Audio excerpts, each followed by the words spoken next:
New fears of a growing regional conflict in the Middle East tonight as America shoots down missiles fired from Yemen, possibly aiming for Israel.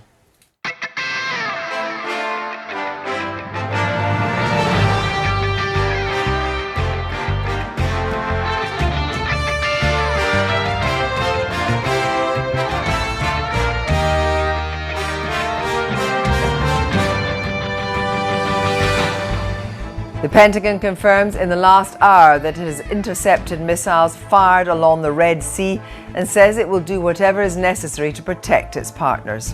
The region's on edge as the Israelis brief that they were the targets of those missiles and their army is ordered to prepare for action inside Gaza.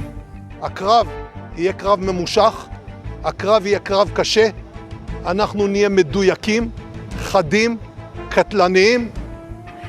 As the Israeli Defense Minister rallies his soldiers near Gaza's border, we'll ask if diplomacy by the West and by the Arab world could change Israel's plan.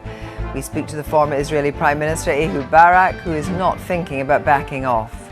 But we have to act and we have to win, and we will do it. Also tonight, more than 200 hostages are still missing, most likely held in Gaza. We'll be hearing from the brother of one of them, Inbar Heyman, who was kidnapped from the Supernova Music Festival. What's the best chance of getting her and the others back home? Good evening. In the last hour, there have been developments in the Middle East which have sparked new concerns at the prospect of a widening conflict directly drawing in actors from beyond the borders of Israel and Gaza. Speaking in the Pentagon, American officials confirmed they'd shot down 3 missiles and several drones it said had been fired from Yemen, headed along the Red Sea, potentially towards Israel. It is currently too soon to know for sure who fired the missiles, but of course Yemen is the base for the Houthi rebels, who are backed by Iran and supportive of the Palestinians. The development comes after another day of diplomacy, with Rishi Sunak visiting first Israel, then Saudi Arabia as part of a 2-day trip. And we will discuss the diplomatic efforts in a moment and ask whether any of Israel's Arab neighbours have any leverage over Hamas, which might encourage a climb down from the group prescribed by many Western nations as a terrorist organisation, though. First, try to understand this latest development tonight, and Mark Urban is here. Mark, first of all, what do you know about this attack? Well, I think, foiled attack, I should say. Probably best to have a quick listen initially to what we got from the Pentagon about. Nick, thank you very much indeed. Do not adjust your set. Kirsty has allowed me to read this last little bit, mainly because it's about her and she's far too modest to do it. Today was the 30th anniversary of her first presenting shift on this programme. She's also announced that she'll be leaving us after the next general election, which will, of course, be our loss. For my own part, I can say that it's been an enormous pleasure and honour to have worked with her. Well, anyway, there's more of her to come, and we'll leave you tonight with a compilation of Kirsty-tastic moments from that year that she joined us. And do join her again tomorrow. Until then, from all of us, good night.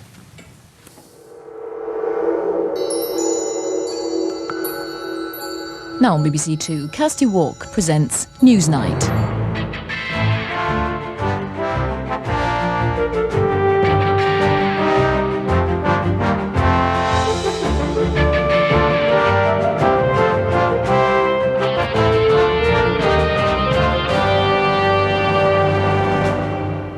Good evening, good evening, good evening. The spirit of Mrs Thatcher still stalks the backbench Tory 1922 committee after mainstream MPs failed to oust the right. The 1922 committee wields a considerable amount of power, all the more because of John Major's slender majority. The 22 has given the Prime Minister a lot of grief, particularly over Europe. The 1922 committee does still contain a great challenge to Euro unity within the Conservative Party. There are already rebellions brewing over VAT on fuel, defence cuts and rail privatisation. What are the core values that the Conservative Party has? Motherhood, apple pie and staying in power, I would have said.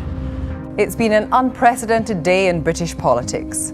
Sir Patrick Mayhew comes to the Commons to lay out chapter and verse on the government's secret dealings in Northern Ireland. Talks with the IRA are confirmed despite all the previous denials.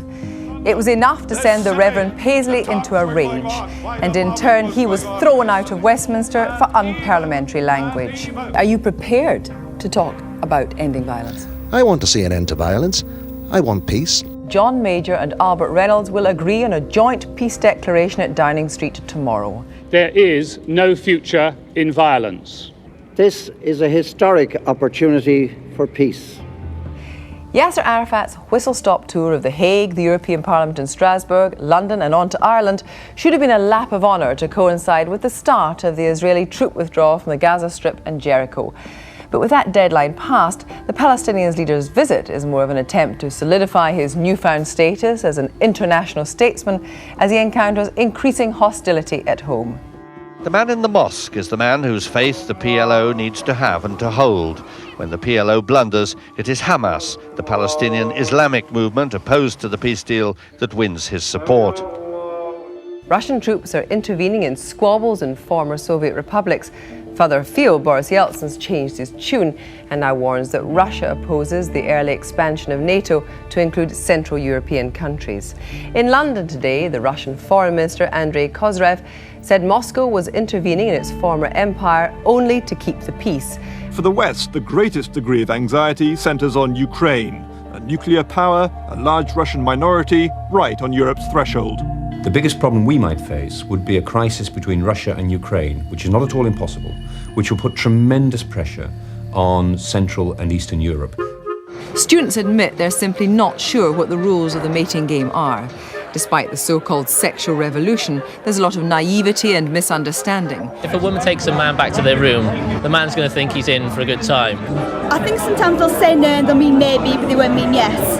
If a woman comes into the room and takes off her clothes, then, it looks like, he's on for a good time, he would say. But in fact, often what women want is not full penetrative sex, and men just simply don't understand that. No, absolutely. What has happened to safer sex? You can't have the biggest change in sexual relations in 2,000 years without a certain amount of confusion. I'm surprised there isn't more.